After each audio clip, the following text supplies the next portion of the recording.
CEO accused elderly janitor of stealing diamond watch, didn't know he's the board chairman's father. The watch hit the marble floor with a sharp, echoing crack that silenced the entire executive lobby. Conversations froze mid-sentence. The hum of the elevators felt suddenly too loud.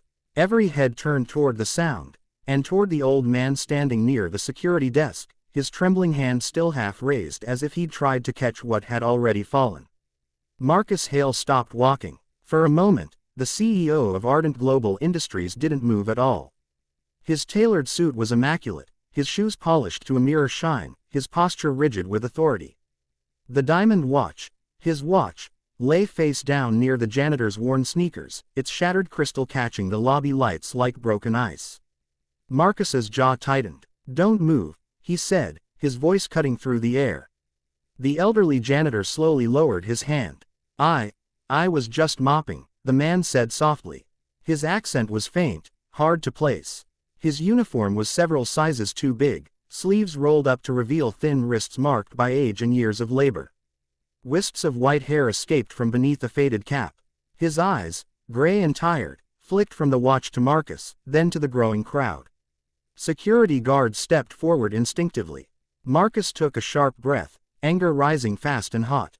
That watch was custom-made. Limited edition. A gift to himself after closing the biggest merger of his career. It had been on his wrist just minutes ago. And now it was on the floor, near the janitor. "What did you do?" Marcus asked. The janitor swallowed. "Sir, I didn't. You were standing right here," Marcus snapped. "My watch disappears, and suddenly it's at your feet." The old man shook his head, slow and deliberate. "I didn't take anything. I wouldn't." Marcus laughed once, short and humorless. "That's what everyone says." A ripple of discomfort passed through the onlookers, assistants clutching tablets, junior executives pretending not to stare, a receptionist frozen behind her desk. No one spoke. Marcus bent down and picked up the watch, turning it over in his palm. The cracked face confirmed his worst fear. Repairing it would take months. Maybe longer. "Do you have any idea what this costs?" he asked. The janitor looked at the floor. "No, sir. Of course you don't." Marcus straightened and gestured to security. "Check his pockets." The janitor's eyes widened. "Please. I've worked here for years. I clean these floors every night. I would never." "Do it," Marcus said. One guard hesitated. The other stepped forward, gently patting down the old man's uniform. Out came a small notebook, a pen, a pair of worn gloves, and a folded photograph that fluttered to the floor.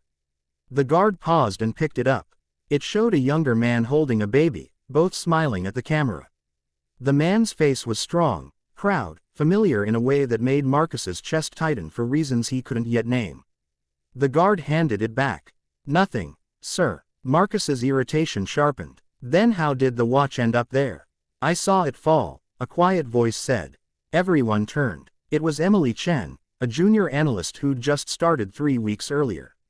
She stood near the elevators, her badge still too new, her confidence clearly fragile.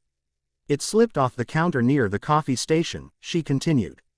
"I think it caught the edge when someone brushed past." Marcus stared at her. "And you waited until now to say something?" I wasn't sure," she said. "Everything happened so fast." Marcus exhaled through his nose. His eyes returned to the janitor, who stood silently, hands clasped in front of him. "What's your name?" Marcus asked. The old man hesitated. "Samuel. Last name, Levin." The name barely registered. Marcus looked at the cracked watch again, then back at Samuel. A flicker of doubt surfaced, unwanted and inconvenient. But the damage was done. "Security," Marcus said, his voice colder now. "Escort him to our. We'll review the footage. Until then, he's suspended." Samuel's shoulders slumped. "Yes, sir," he said quietly. As he was led away, his gaze lifted once more to Marcus, not with anger, not even fear, but with something heavier. Disappointment, perhaps, or recognition. Marcus turned away, already late for his board briefing. The boardroom on the 42nd floor overlooked the city skyline, all steel and glass and ambition. Marcus stood at the head of the table, clicking through slides with precision. Numbers flowed. Growth projections soared. Applause followed. "Well done," said Richard Levin, the board chairman, his voice calm and measured. Another strong quarter. Marcus nodded. Thank you. Richard studied him for a moment longer than usual. You look distracted. Just a minor incident downstairs, Marcus replied. Nothing that will affect operations. Everything affects operations, Richard said mildly. Marcus smiled tightly and moved on. But as the meeting progressed, the image of the janitor's eyes kept intruding. The photograph. The familiarity he couldn't place. After the meeting adjourned, Richard lingered. Walk with me, he said. They stepped into the private hallway outside the boardroom. I heard there was an issue with one of the janitorial staff, Richard said. Marcus stiffened. Yes, a theft, or attempted theft. Richard stopped walking. A theft. My watch was damaged. The janitor was standing right there. Richard's expression shifted. Not to anger, but to something quieter, more personal. What was his name? He asked. Samuel Levin, Marcus said automatically. The hallway seemed to tilt. Richard closed his eyes. For a long moment, neither of them spoke. That's my father, Richard said. The words landed without sound, yet they echoed everywhere. Marcus felt the blood drain from his face. What? My father, Richard repeated. He's 82. He took the janitor job because he hates sitting still. Says it reminds him he's still useful. Marcus's mouth opened, then closed. He never told me, Richard continued.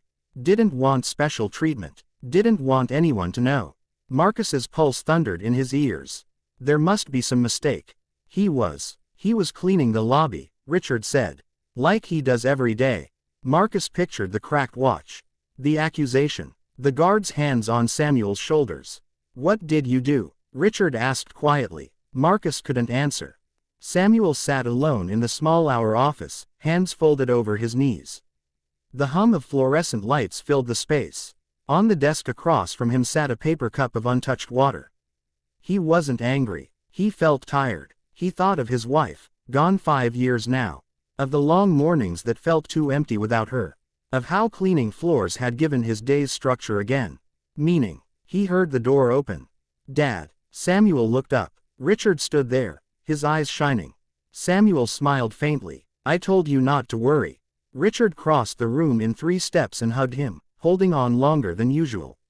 I'm so sorry, Richard said. I should have told them. I should have. Samuel patted his back. It's all right. People make assumptions, especially when they're in a hurry. Another figure stood in the doorway. Marcus. He looked smaller somehow, less certain. I owe you an apology, Marcus said. Samuel studied him, then nodded once. You do. Marcus stepped forward. I accused you without proof.